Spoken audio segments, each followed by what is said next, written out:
Salut à tous, alors que la bande-annonce de Nicky Larson vient de tomber et que un torrent de haine vient de se déverser sur internet, j'avais envie de prendre 2 minutes de recul pour en parler. Tout d'abord, l'un des premiers trucs que j'avais envie de relativiser, c'était de dire que de toute façon, des adaptations de Nicky Larson en film, ce n'est pas la première et ce n'est pas la dernière, il y en a déjà eu deux. Tout d'abord, évidemment, la version la plus connue, celle avec Jackie Chan, qui a donc, comme vous le savez, la réputation de pas être franchement extraordinaire, et qui a aussi cette petite particularité d'être la première adaptation officieuse de Street Fighter en version live. Et encore une fois, là, c'était pas terrible non plus.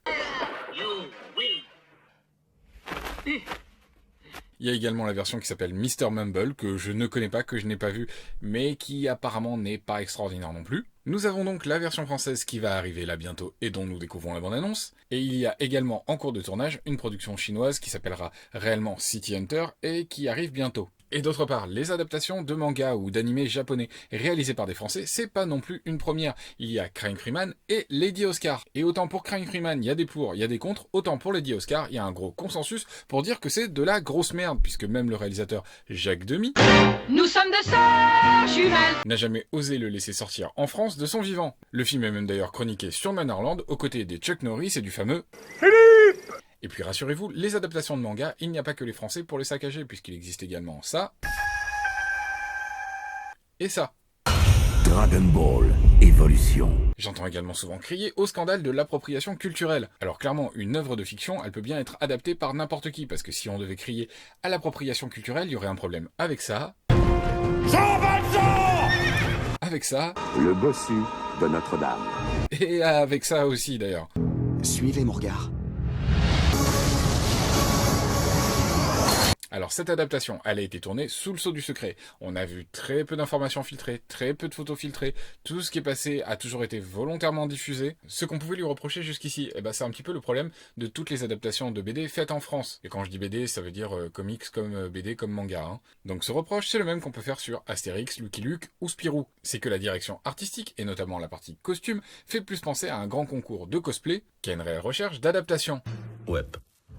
Oui, c'est la même voiture, oui, c'est le même t-shirt, oui, c'est la même veste, oui, elle a un maillet de 100 tonnes, oui, Mammouth est chauve. Mais qui ressemble à ça? Qui se coiffe comme ça? Qui met ce t-shirt, cette veste? Qui est chauve dans la rue, honnêtement, aujourd'hui? What? Et c'est là qu'on arrive à la note d'intention assez claire du réalisateur. Alors oui, là, je sais que rien qu'en disant le mot réalisateur pour parler de Philippe Lachaud, il y en a 2 ou 3 qui viennent d'avaler de travers. Mais bon, ça va être difficile de l'appeler autrement dans un premier temps. Et puis le fait est que, il réalise. Donc sa note d'intention, elle est très simple, elle est directement dans le titre. Il n'appelle pas le film City Hunter ou Chasseur de ville, il l'appelle Nicky Larson. Sa référence, ce n'est pas le vrai manga, ce n'est pas le vrai animé, c'est la VF des années 90. Le film s'annonce comme un pur trip nostalgique dans les années 90. Le Nicky Larson de ce film recevra certainement des coups de maillet de 100 tonnes sur la tête et aura certainement des corbeaux et des moustiques qui lui passeront derrière lui lorsqu'il est désemparé. Il y a fort à parier qu'il y ait des méchants qui parlent comme ça. À ta guise, Mammouth. Je l'appelle Mammouth au lieu de Mammouth, simplement pour l'énerver. Mais il a des nerfs d'acier. Et on sait d'ores et déjà qu'il y a des caméos de Dorothée ou de Pamela Anderson. don't call me babe. Évidemment, quand on est un spectateur un petit peu exigeant, c'est le film type sur lequel on a envie de beaucoup et facilement taper. On en a souvent assez que la comédie soit un genre si maltraité en France, autant au niveau de la réalisation qu'au niveau de l'écriture. C'est bon, j'ai trouvé une voiture.